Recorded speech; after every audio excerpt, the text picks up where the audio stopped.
श्लोक में बड़ा ही सुंदर सार्वभौमिक मंगलाचरण करते हैं महर्षि वेदव्यास जी।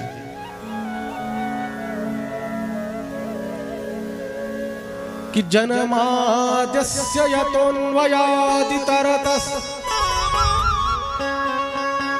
चार्थे स्वभिज्ञः स्वराट् तेने ब्रह्म हृदय आदि कवये मोहयन्ति सूरयः तेजो वारि मृदां यथा विनिमयो यत्र त्रिसर्गो मृषा धाम्ना स्वेन सदा निरस्तकुहकं सत्यं परं धीमहि। बड़ा ही सार्वभौमिक मंगलाचरण किया है और इस मंगलाचरण में सबसे बड़ा आश्चर्य कि किसी भी देवी देवता का नाम नहीं लिया गया, जबकि ये कृष्ण परक ग्रंथ है। तो चाहते कृष्णम परम धीमहि लिख सकते थे, लेकिन यहाँ महर्षि वेदव्यास जी लिखते हैं सत्यम परम धीमहि, सत्य की वंदना किया। शायद विचार किया होगा अगर कृष्णम परम धीमहि लिख दूंगा तो जो भगवान श्री कृष्ण के उपासक होंगे वह कहेंगे यह ग्रंथ तो मेरा है।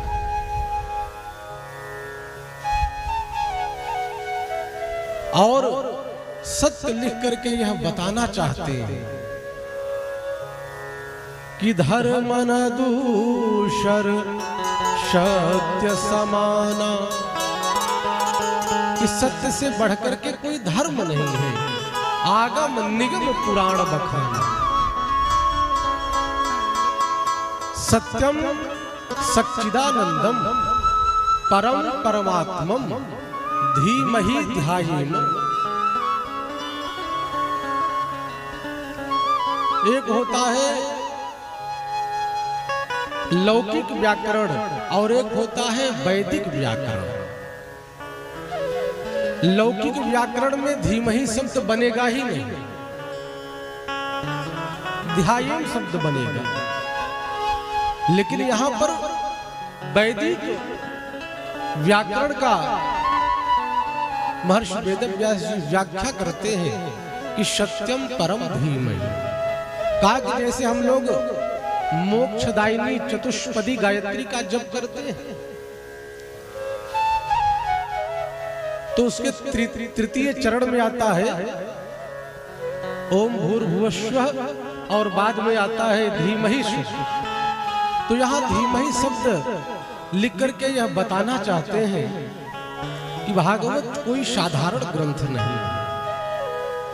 और कल महात्मा में इशारा किया था शरद कुमारों ने कि वेदोपनिषदाम सारा जाता भागवती कथा। हे देवर्षि नारद, वेद वेदांत उपनिषद इन सब का सार है।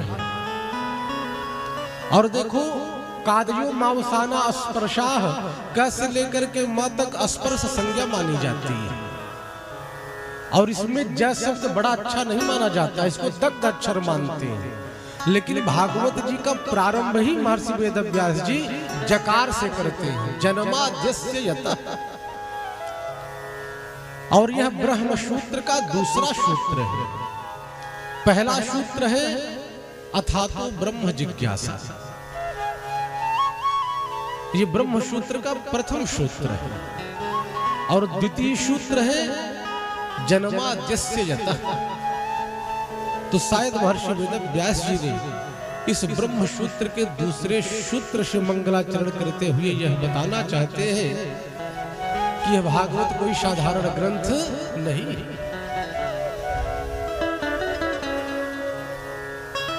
आइए हम समझते हैं कि जन्माद्यस्य यतः जकार का प्रयोग करते हुए क्या बताना चाहते हैं। कहा कि देखो जग को दग्ध अक्षर माना जाता है और भागवत का प्रारंभ जकार से करते हैं। तो कहने का भाव, जिसके भीतर भगवान को पाने की उत्कट उत्कंठा पिपासा हो, कहा कि जैसे कोई बहुत प्यासा व्यक्ति हो, पानी की वजह से तड़प रहा हो कि पानी मिल जाए तो मानो जीवन मिल जाए, शरीर में नई चेतना आ जाए। तो उसी प्रकार प्रभु को पाने की पिपासा जिसके भीतर हो। किसी ने अपने गुरुजी के पास गए, कहा कि गुरुदेव भगवान कैसे मिलेंगे? तो गुरुदेव ने कहा कि बेटा फिर कभी आना तो बताएंगे।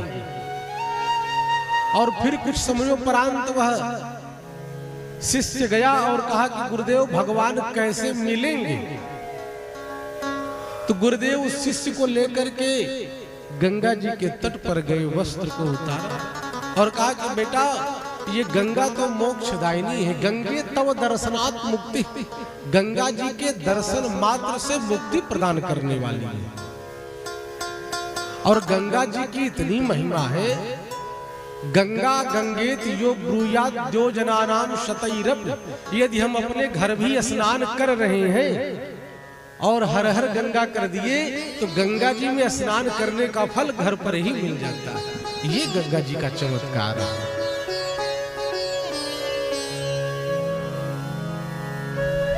तो कहते हैं कि गुरुदेव और शिष्य स्नान करने लगे और गुरुजी ने अपने शिष्य के सिर को पकड़ करके डुबा दिया और थोड़ी देर बाद जब छोड़ा वह छटपटा करके छूटा, कहा कि गुरुदेव ऐसी क्या शत्रुता मुझसे, मैंने तो यही पूछा कि भगवान मिलेंगे कैसे, अगर थोड़ी देर और आप इसी प्रकार हमारे सिर को दबा देते तो मेरा तो प्राणांत हो जाता।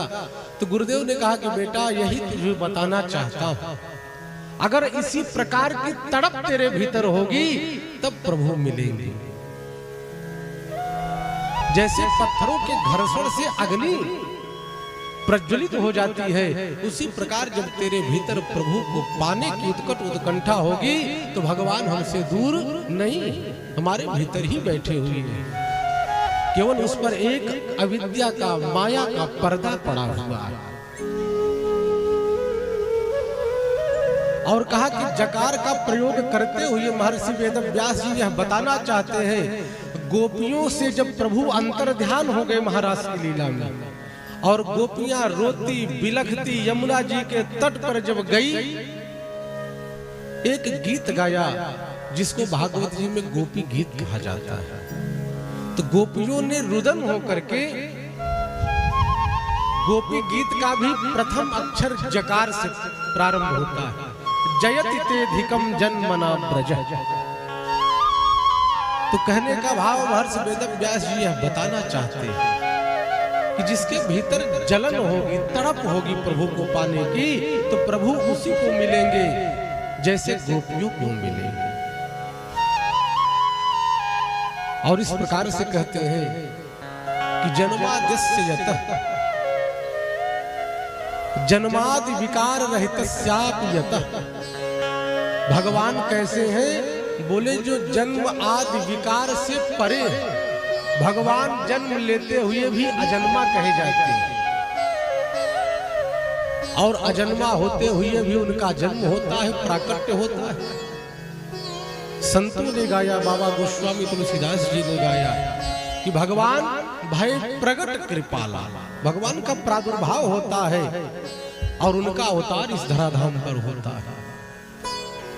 तो वह भगवान कैसे हैं? बोले जो जन्म आदि विकार से परे है। और कहा कि वह भगवान जो जन्म आदि विकार से परे है वह कैसे हैं? बोले यतः यत्र वसुदेव गृहे जन्म, वह अजन्मा प्रभु वसुदेव जी के यहाँ जन्म लेकर के आते हैं। माँ यशोदा के यहाँ पुत्र बनकर के आते हैं। माँ यशोदा को वह गौरव दिया माँ का। और इस प्रकार कहते हैं संतों ने इसका बड़ा ही व्याख्या किया इस शब्द का, जन्माद्यस्य यतः।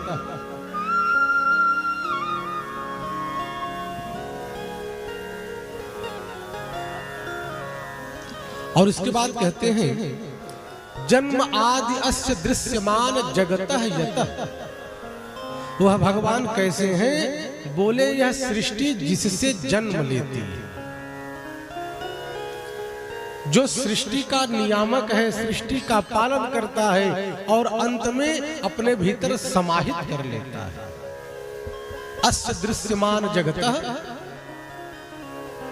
जो भी इस जगत में दिखाई दे रहा है सब में भगवान है, या यूं कहें कि सब में भगवान है या भगवान में सब है। तो किसी ने कहा कि महाराज मान लो कि चेतन वस्तु में भगवान है, क्या जड़ में भी भगवान है? तो कहा कि यदि हमारी दृष्टि परम पवित्र होगी तो जड़ में ही भगवान का दर्शन भक्त प्रहलाद ने किया। जड़ चेतन जो यह जगत है सब में भगवान है, कण-कण में भगवान है। यही तो सनातन धर्म है। हमारे यहाँ प्रत्येक वस्तु में भगवान को देखा जाता है, सब में भगवान का वास है। कहा कि उपनिषद का वाक्य कहता है कि परमात्मा कैसे हैं? यतो वा ईमानि भूतानि जायन्ते येन जातानि जीवन्ति यत् प्रयन्त्यभिशं विशन्ति। उपनिषद कहता है कि जिससे सब जन्मता है। यह सृष्टि किसने बनाई? तो कहा कि प्रभु ने संकल्प मात्र से बनाई। यह सृष्टि जिससे जन्मता है, जो इसका नियामक है, पालन करता है, जिसमें यह विलीन हो जाता है, वह प्रभु कैसे हैं? तो कहते हैं कि जन्माद्यस्य यतः यतः यस्मात् अस्य विश्वस्य जन्मस्थिति भंगा भवन्ति तस्मै। कहा कि जिस परमात्मा के द्वारा यह पूरा विश्व प्रपंच पालित होता है, उसका पालन हुआ और अंत में उसी में समाहित हो गया। और यहां पर ब्रह्म सूत्र से वेद व्यास जी ने मंगलाचरण क्यों किया? तो कहा कि जन्माद्यस्य यतः, सूत्रात्मक ढंग से इसका मंगलाचरण किया। सूत्र का अर्थ किसी शब्द को बताने हेतु छोटी बात कही जाए जिसका अर्थ बहुत हो। जैसे कहते लोग कि गागर में सागर भरने की बात हो, तो सूत्र का अर्थ सूक्ष्म तरीके से कहना, उसका अर्थ बड़ा व्यापक होता है। और इस प्रकार वह भगवान बोले कैसे हैं? अन्वयाद इतरतः। अन्वय का अर्थ प्रतिभासित होना। जैसे हम प्रत्येक वस्तु में भगवान को देखते हैं, यही भगवान का अन्वित होना, कि ऐसी कोई वस्तु नहीं जिसमें भगवान न हो। और कहा कि वह परमात्मा जो कण-कण में व्याप्त है, जब इस जीव पर कृपा करता है, इतरतः इतरत्र गोकुले अन्वगात्, और वही गोकुल में जन्म लेता है कृष्ण रूप में, और अपने भक्तों को आह्लादित करता है, भक्तों को आतताइयों से उनकी रक्षा करता है। बड़ा ही सुंदर महर्षि वेदव्यास जी ने मंगलाचरण किया। तो किसी ने पूछा कि वह भगवान इस धराधाम पर क्यों आते हैं? अर्थेश इसका हेतु क्या है? कहा कंस वंचनादि प्रयोजनेषु, दुष्टों का संहार करने के लिए। भगवान के वचन है, गीता में भगवान कहते हैं धर्म संस्थापनार्थाय संभवामि युगे युगे। हे पार्थ, मैं प्रत्येक युग में धर्म की स्थापना करने जाता हूं। तो भगवान दुष्टों का संहार करने के लिए, भक्तों को दर्शन देने हेतु प्रभु का अवतार होता है। और वह भगवान कैसे हैं? बोले अभिज्ञ। अभिज्ञ का अर्थ वह परम पिता परमात्मा निपुण है। अभिज्ञ निपुण, जिनकी कला को देख करके बड़े बड़े शूरवीर भी मोहित हो जाते हैं।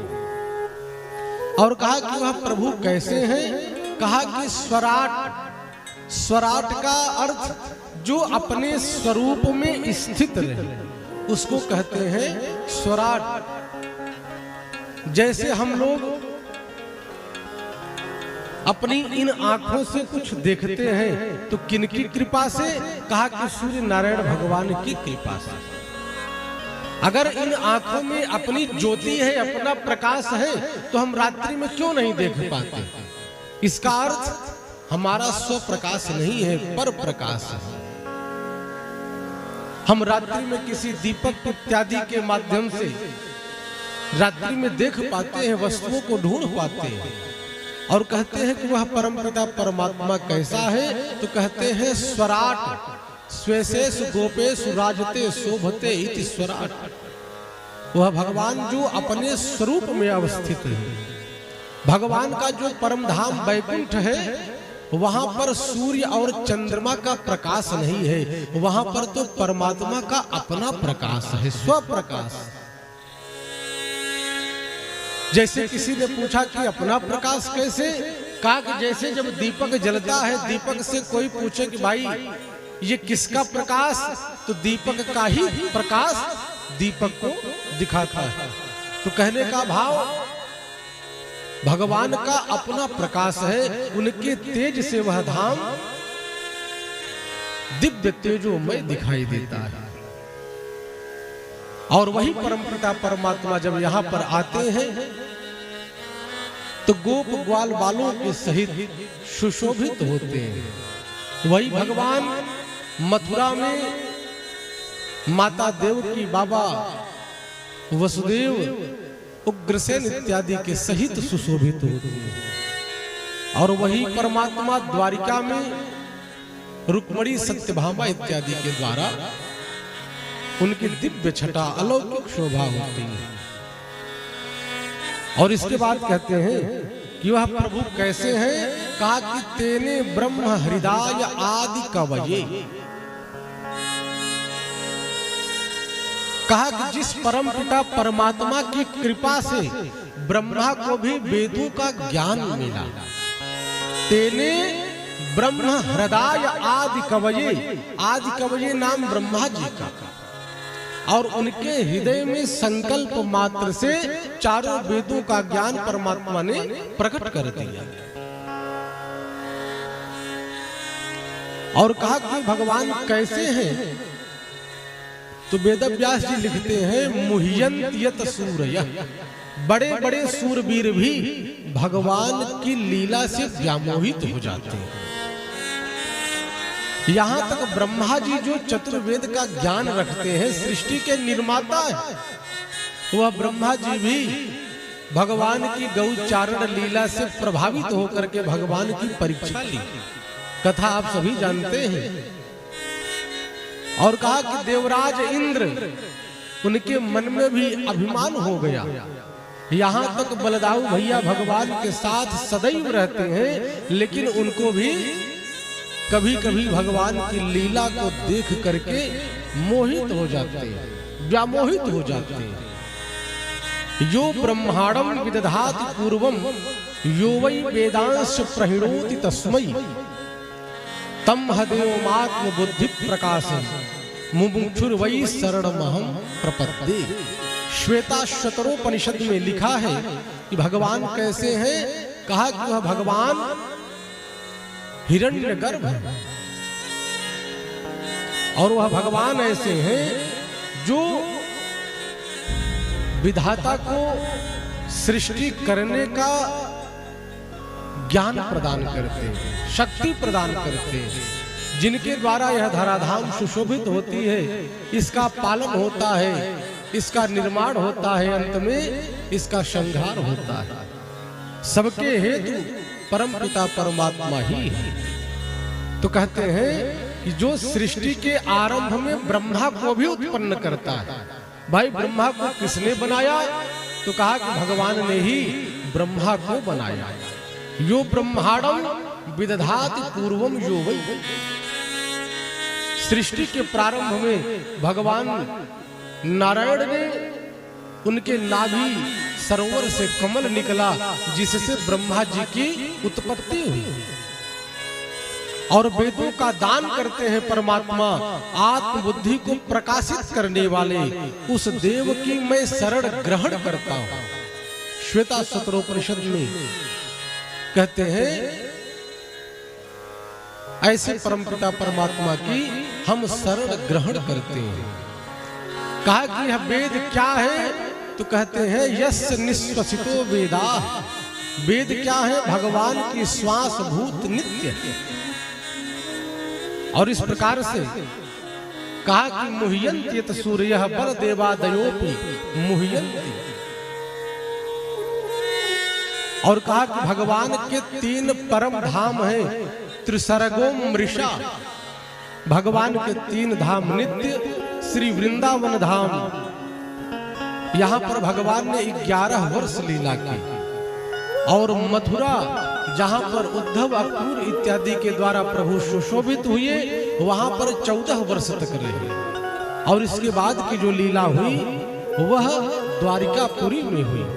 भगवान वहां पर 100 वर्षों तक रहे। रुक्मणी सत्यभामा इत्यादि के साथ भगवान सुशोभित हुए। और कहा कि देखो प्रभु तो प्रभु है। भगवान कैसे हैं? तो कहा कि भगवान अमृषः सत्यः यस्य श्री कृष्ण चरिते त्रिसर्गः। कहा कि भगवान अमृतमय है, भगवान ही सत्य है। और इस प्रकार से मंगलाचरण करते हुए महर्षि वेदव्यास जी कहते हैं कि वह भगवान कैसे हैं? बोले दिव्य है, चिन्मय है, सनातन है। ऐसे परम सच्चिदानंद भगवान को हम सभी प्रणाम करते हैं। बोले सच्चिदानंद भगवान की।